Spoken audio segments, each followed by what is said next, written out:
I don't know what's going on. I just happened to see on Facebook there's a meeting here. On August 22nd, the Maui County Council met for the first time since the massive fire destroyed Lahaina and parts of Kula. This is the first public forum where Maui residents could address their leaders since August 8th. The Maui County Council heard emotional testimony from island residents on Tuesday who spoke of extreme hardships they're enduring.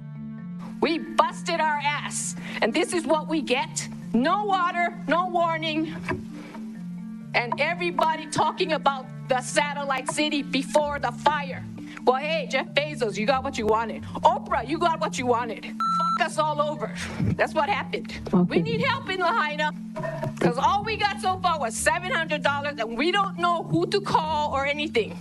People in Lahaina are angry, like other people have testified. We don't trust the government because of what has happened. Why did the police block people from coming and exiting? They had lines of people lined on Front Street. We heard testimony from people on top of Facebook that said, and things that said that basically the police was blocking the road over there by Chart House, and hundreds of people were backed up there with people in their cars, and a lot of people lost their lives. I was told by people who escaped there on foot that the officer had blocked the road, people could not get out. My brother literally had to go cut the chain off of the old sugar mill camp area to let people out of the top of Kilauea Mauka. And that's how people got out, because the roads were all blocked, because the police were blocking it. It needs to be investigated by a third party that is not associated with the government. Right now, there's gross negligence, possibly criminal negligence on this part. Folks are still in active mourning, literally trying to stay alive. And in that is a collective rage. And I don't say that lightly. There is a collective rage that a lot of this feels like a setup. A lot of this feels like, I'm not talking conspiracy theory like somebody went and lit the fire. I'm talking about this is the result of a decades and generations long conversation that West Maui has had with people in charge between Miko and the power lines and the fire response and the water department not communicating to people that there is a problem with their water properly, between the sirens not going up off. People are pissed, and it's justifiable. And in the face of all of that, and the feeling, the palpable feeling in the couple of days after this disaster that we are on our own, nobody is coming to save us. We've been asking for help for decades, and nobody's coming to save us. And so now we're gonna feed and water and medicine ourselves. And now, a few weeks in, agencies and government people are starting to come in and be like, we have the answer, and we have these protocols that you have to follow, and here's our policies. And people are like, get lost. Why would I trust you after you put our town in this position, and after you left us for dead, and now you come in and you tell us how to do things? It's insulting. I'm not even from there, and I'm shaking with anger because I see it happen every day, and I just cannot handle. The same people that made the decision about water and electric that trapped all these people are now the ones that are being asked to be trusted to build the solution. It's really hard to trust the agencies that put you in this very position to get you out of it. The urgency of the situation in the beginning was gasoline, water, food, and everybody was so slow. And now, all of a sudden, people are talking about rebuilding. Like, that's the most urgent thing. The most urgent thing right now is getting people in some kind of shelter. The urgency about having this rebuild conversation when people still don't have roofs over their heads. People don't even have the space to talk about rebuilding because they don't know where they're going to be in 2 weeks. We couldn't get supplies from the other side of Maui, with all the checkpoints and the EOC. We had to do this. We had to do this. Yeah, because there's no other ways to get supplies. Release the red tape for us local people. Help us and the leaders of Lahaina. I'm going to swear a little bit. Make shit happen. And then we wanted to get out to our people, and the roads were closed. People could not get food. They could not get medicine for 2 to 3 days. We're not going to wait for Red Cross to go and get our people. We will get our own.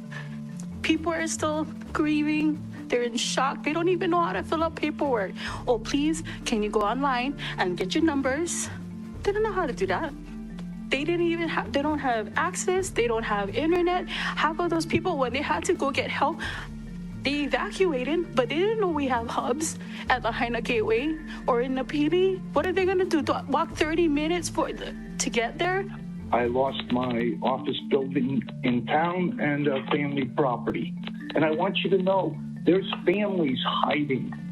There's families hiding in Napili and Kahana and Hanakauai. They lost their homes. They lost their will to live. I am testifying on my concerns of the governor's emergency proclamation that happened 3 weeks prior to the fire, and how it suspended 7 state statutes to streamline development on Maui, and it is allocated all decision-making power to one person. One person on Oahu is currently meeting with developers, meeting with private landowners, and is not meeting with the public. The Maui Tenants Association has a hotline. We've been receiving call after call of people who are being asked to be evicted by their landlords. People who are being displaced during a time of emergency when their house was like the only house standing in their neighborhood. I am the CEO of a charity group called Red Lightning. We are internationally recognized since 2010, and we study disasters.